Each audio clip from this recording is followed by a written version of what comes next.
Well, it's always a pleasure to be joined by our next guest here on GCR. He is back for another year, at least, hopefully more than that, with the Baltimore Ravens, and he is one of the best guys on the team. He is Pat Ricard, and he is back with us on the program. Pat, it's Glenn. It's always good to catch you up, man. Thank you for taking the time for us.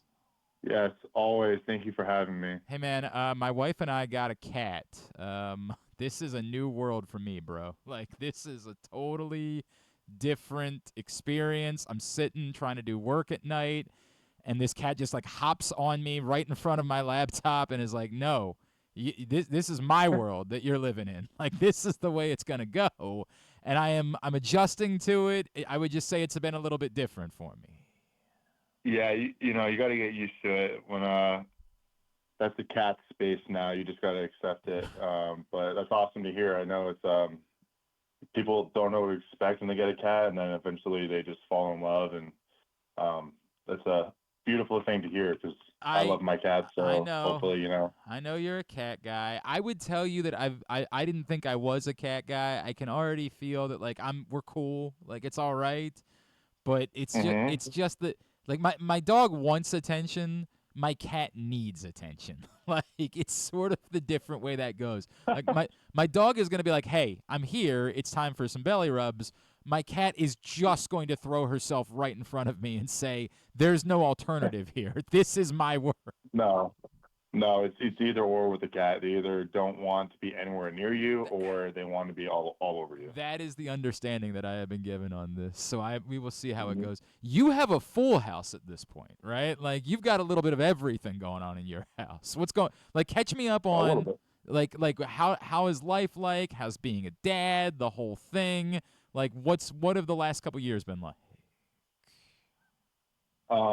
So I got three cats in my house, my wife, and then now my daughter, who's a little over a year old now. So Man. there's a lot of moving parts. It's not super crazy yet, It's not like I have Like four five kids kids, and right? two Yeah. dogs and Yeah. yeah, a parrot, a gerbil. Like it's getting a little bit bigger.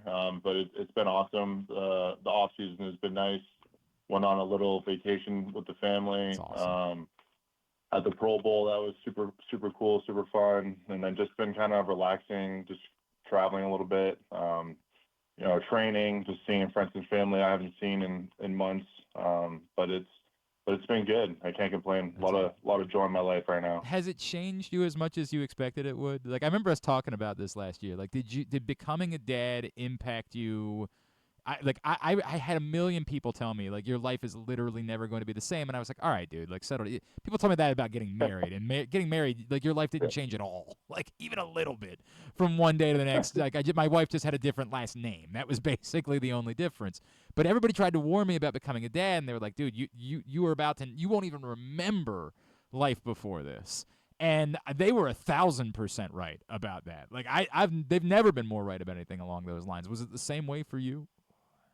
Um, yeah, I think so. It's just I think the biggest thing is like you just never really understood what like love is and love for somebody. Like obviously like we love like our spouses and friends and family, but like your own child, it's a different type of love. And just like the amount of joy she brings to me every day. And whenever I think about her, it just makes me smile and just think about the life she's gonna have and have with us.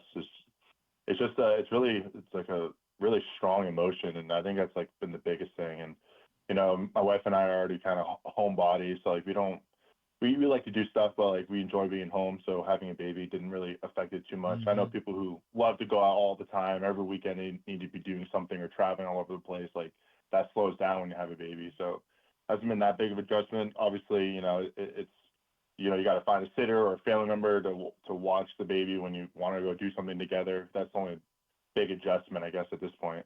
Man, I was like that, and we were lucky because we have we have five grandparents that all live right in the area. That were all like, dude, we Oh, it's could, awesome. yeah, it couldn't have worked out any better for us for a little while. But now I'm in the Right. boat that you're at. Like now I'm not going out. Forget I'm 41. It's just not happening Yeah. anymore, I'm man. excited to be home. Yep, 100%. Pat Ricard is with us here on GCR.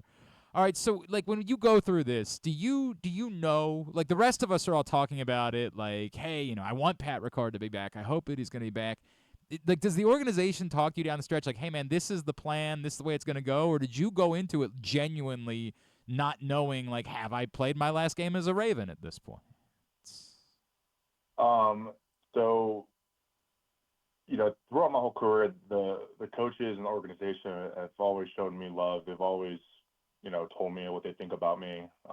And when the season ended, I felt like I had a great season. I felt like the team had a good season. You can't say great because we didn't go win the whole thing, but I felt like it was a good year to where, in my head, it's like, oh, why wouldn't they want me back and do what I did and kind of have the same type of offense.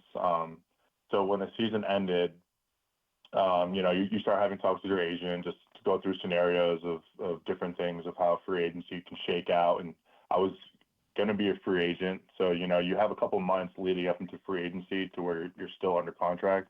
So, the team reached out to my agent several times, telling him like, we want Pat back. We love Pat. Like, we just need to have all of our conversations because there's so many moving pieces when it comes to signing players. You have the owner, the front office, the coaches, scouts, so many different things that, need to all agree upon for the most part, but yeah, so like I knew that they wanted me back. It was just a matter of what I wanted, what I felt like was best, and then kind of see how free agency was going to shake out a little bit. But at the end of the day, like I knew that I want to be back. I just feel like it's just, why would I not want to be back? It's like I've been here my whole career.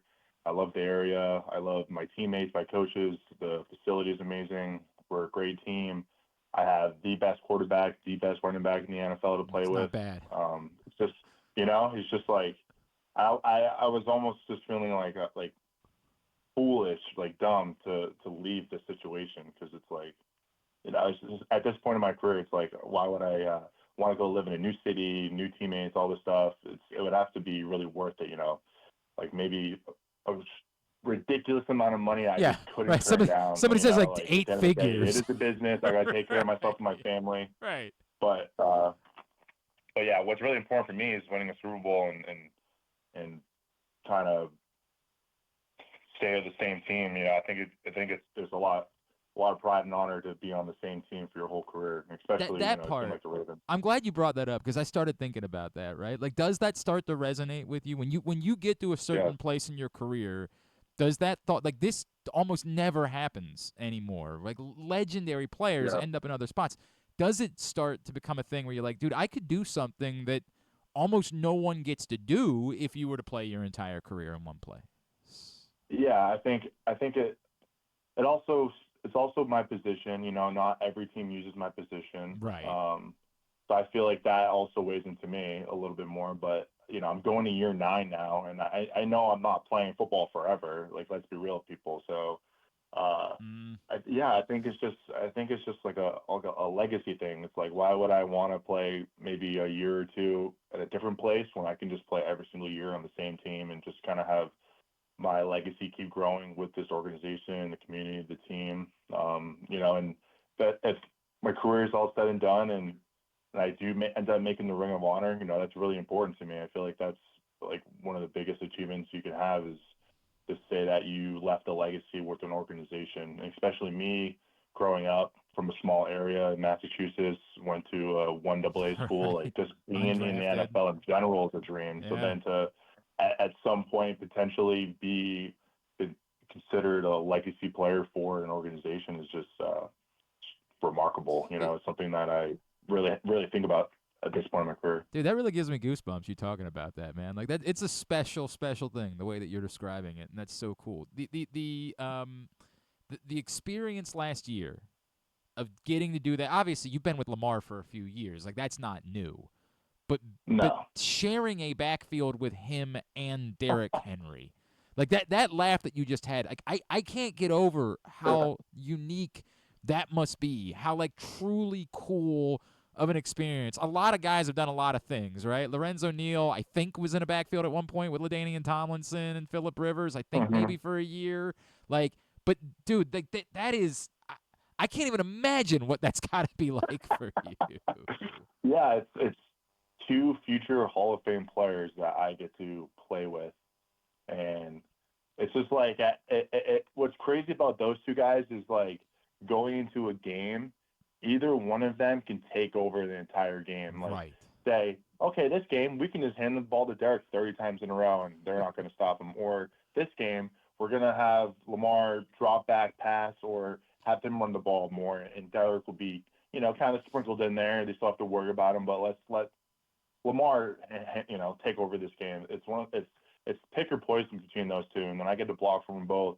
They're amazing teammates, amazing human beings. I think those are the two guys that a lot of kids should look at as role models because they're these superstar NFL players, but they are the most humble, genuine, nice people that you can ever meet. Like, when Derrick came and signed with the team last year, I didn't know exactly. I've met him a couple of times, but not to get to work with him, be with him every day, see how he operates, see how he treats people and all this stuff. Like, he's King Henry. He can act like, he's the best thing ever and no one can tell him anything, but he's the complete opposite. He's a down-to-earth person, has a family, has kids, and asks me about my family, my kids, Wow. just jokes around with me. I think that's the biggest thing about those two guys that I really appreciate, other than just dominating football fields with them. So cool, man. That's so cool. Like, dude, I don't like it to act like a fan much, but like what you just described is so cool, man.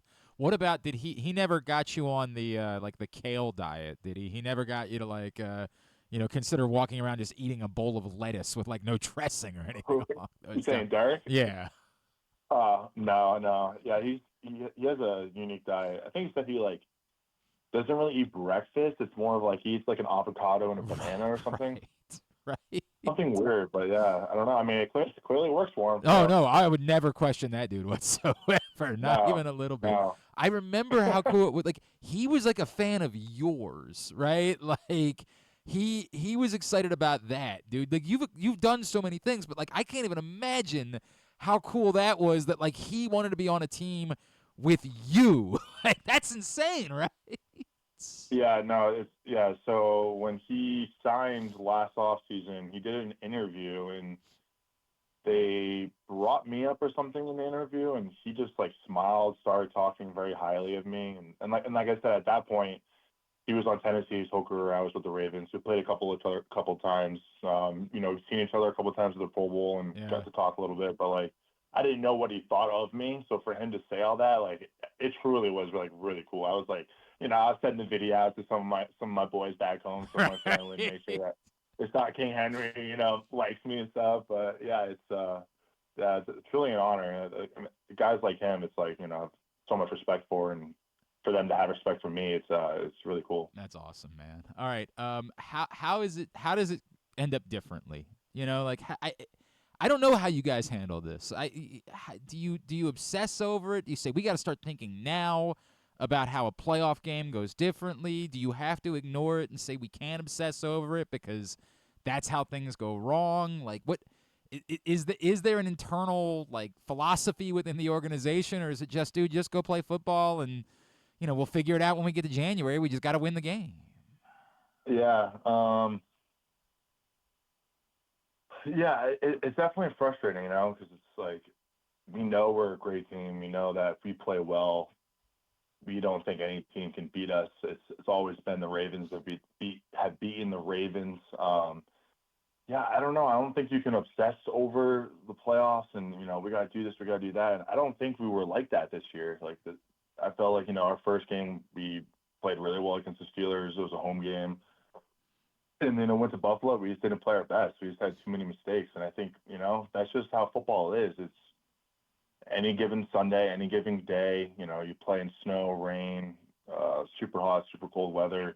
You just have to overcome all those, and it's just unfortunate at the games that are the most important in playoffs. You make mistakes at times, and it's all three phases. But I just think we just got to just continue to just finish everything we do during the week. We really have to keep getting close to the team. I feel like as close as you are as teammates and as coaches, I feel like you have more accountability with each other. You can be more real with each other. You can have more fun with each other. You play harder for one another. There's no egos, and I feel like we've always done a really great job with that, and that's why we've been having so much success over the years. I feel like you just gotta just keep improving, and the thing that's exciting about me, and that's why it was so important to stay, is that so many guys that were there last year are going to be back, and I feel like we're going to have a really great draft. We have, I think, one of the most draft picks, 11 picks or something like that, and we all know how Eric does during the draft. So I know we're going to have a lot of great rookies. So it's just, and we have same coordinators back. Zach Orr's first year last year, and I feel like he had a great year. People can say whatever at the beginning of the year with their defense, but look how they finished and look Right. how players grew in the defense. So, I just feel like we're just going to be a better team next year. A whole another year with Todd Monken, his third straight year with us. Another year with Derrick and myself, and all of our receivers are back for the most part. Like, I I think hear DeAndre almost, Hopkins is good. I hear that guy's okay. yeah, Yeah. D-Hop, you got D-Hop now. There's just there's so many things to look at that's really exciting about this team, and we just have to get to work starting next week's OTAs and just gel with one another and improve. And when the time gets to the playoffs, we have to earn the right, win a bunch of games to get there, and we just got to play football how we've always played. And I think there's not really much else to say at this point. It's April right now, Right. so You can't win it in this moment. I understand that. right, exactly. So this will be my last one, only because you got a very unique perspective on it. We know one of the big storylines going into the draft this week is Travis Hunter and this idea of someone playing both sides of the ball. Well, I know a guy who's played both sides of the ball. Now, I know it wasn't forever, and I know it wasn't maybe the serious number of snaps, but like, can this be done? Can someone be both a high level offensive player and a high level defensive player and play? Is it possible to do that at the NFL level at a serious number of snaps? Yeah, it's definitely possible. I think the biggest thing is just the durability part of how many years can he do this, and Yeah. is it the best for him for longevity in the NFL? Like, could he? Like, the thing that's really fascinating about this is that he did do it in college. Like, he Mm-hmm. did play both sides. Like, I think almost every snap for the whole season, right? But I think the biggest thing he's going to run into is just how long the NFL season is, and then he's going against grown men who are professionals versus college athletes who half or majority of them won't play in the NFL. So, I think he's an amazing athlete. Like, he clearly can do it. He's clearly smart enough to do it. I don't think that's going to be the issue. I think it's just, can he do it for a whole NFL season? And then can he do that season after season without him getting worn down? Because, it is a lot of running. Like, let's be real. Receiver Right. and DB, like, that's a lot. And especially him being a younger player, like, he may ask him to play some special teams. Probably not, because he's going to be a really top pick, like, he probably won't, but they might. So, but if he's playing both sides, probably not. But, Yeah. yeah, it's going to be interesting. I'm very fascinated to see how it turns out. Like, for me, I was playing D-line, so it wasn't quite as much The running, running. Yeah. but Yeah. like, during the game, like, you don't sit down, and that's the biggest thing. Like, he's gonna be on his legs all day. Season's a lot longer. He's playing against stronger, more explosive athletes than he was in college. But yeah, I'm cheering for him. It's gonna be a lot of fun to watch. Hopefully, the teams do give him the opportunity to play both ways. But I feel like they won't really know until they have him in the building, see what Sure. he can really do, and even for himself, maybe he thinks when he gets to the NFL, maybe I'm just a better receiver than a DB, or I'm a better DB than receiver. Let me just go all in on this, and maybe, this is my biggest take from this, and I'll be done with You're good, dude. Travis Hunter. I think what's going to happen is he's going to get on a team. They're going to see that he's better at one position versus the other. He's going to play full time at either receiver or DB, and then he's going to either have a package with Sure. the position he's playing less, to where he'll still play both ways, but just not 100% for both. That I makes think, sense.